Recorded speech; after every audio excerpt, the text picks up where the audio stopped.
आज माननीय supreme court में प्लेस ऑफ वर्शिप एक्ट की जो मेरी पीआईएल है उसके ऊपर सुनवाई हुई है।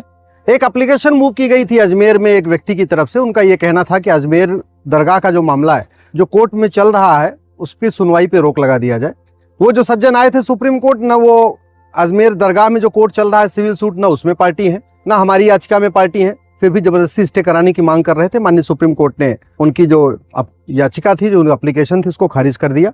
इसका मतलब ये हुआ कि जो अजमेर शरीफ की दरगाह का मामला कोर्ट में चल रहा है, जो डिस्ट्रिक्ट कोर्ट में चल रहा है सिविल सूट का मामला, वो चलता रहेगा, वहां कोई प्रक्रिया पर रोक नहीं लगेगी। आज माननीय सुप्रीम कोर्ट ने एक बहुत ही महत्वपूर्ण ऑब्जर्वेशन दिया है। उन्होंने कहा कि जो दिसंबर 2024 में एक ऑर्डर पास हुआ था उसमें यह कहा गया था कि किसी भी मामले में फाइनल हियरिंग पे रोक लगी है। इसका मतलब डे टू डे हियरिंग के ऊपर कोई रोक नहीं लगी है। प्रोसीजरल अगर कोई हियरिंग हो रही है उसके ऊपर कोई रोक नहीं है।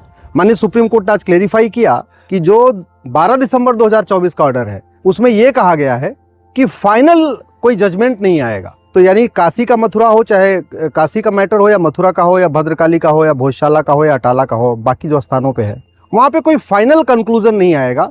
लेकिन जो ऑलरेडी सूट चल रहे हैं, जो फाइल हो चुके हैं, उनकी सुनवाई चल सकती है। ऐसा आज उन्होंने माननीय सुप्रीम कोर्ट ने क्लेरिफाई कर दिया। हमने आज ये भी माननीय सुप्रीम कोर्ट से कहा कि क्वेश्चन ऑफ लॉ फ्रेम हो चुका है। ऑलरेडी ये मैटर 2 जजों की बेंच से 3 जजों को रेफर हो चुका है। तो या तो इस पे 3 जजों की बेंच बना दिया जाए, वो डे टू डे हियरिंग करे, या अगर माननीय सुप्रीम कोर्ट को लगता है कि नहीं ये नेशनल रेमिफिकेशन का मैटर है तो इस पे 5 जजों की बेंच बना दिया जाए। हमने ये रिक्वेस्ट किया कि इस पे तत्काल सुनवाई करना जरूरी है। हमने अपनी याचिका में कहा है कि पार्लियामेंट के पास ये अधिकार नहीं है कि वो कानून बना के बाबर, हुमायूं, तुगलक, गजनी, गोरी के इलीगल काम को लीगलाइज कर सके।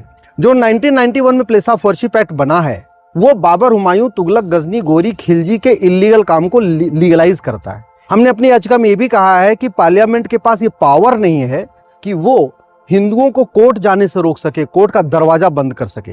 ये प्लेस ऑफ वर्शिप एक्ट में कहा गया है कि केवल अयोध्या का मामला कोर्ट के जरिए डिसाइड होगा, बाकी कोई मैटर कोर्ट के जरिए डिसाइड नहीं होगा। तो एक तरीके से ये पूरी तरीके से भारत के सभी हिंदुओं के साथ नाइंसाफी है और हमारा कोर्ट का दरवाजा रोक दिया गया है। इक्वलिटी बिफोर लॉ का वायलेशन है, इक्वल प्रोटेक्शन ऑफ लॉ का वायलेशन है। इसके अलावा संविधान का वायलेशन है। संविधान कहता है प्रियम्बल सोरेन का मतलब कि जो गुलामी की निशानियां हैं वो नहीं होंगी, गुलामी का नाम नहीं होगा। दुर्भाग्यवश ये कानून गुलामी की निशानियों को लीगलाइज कर रहा है।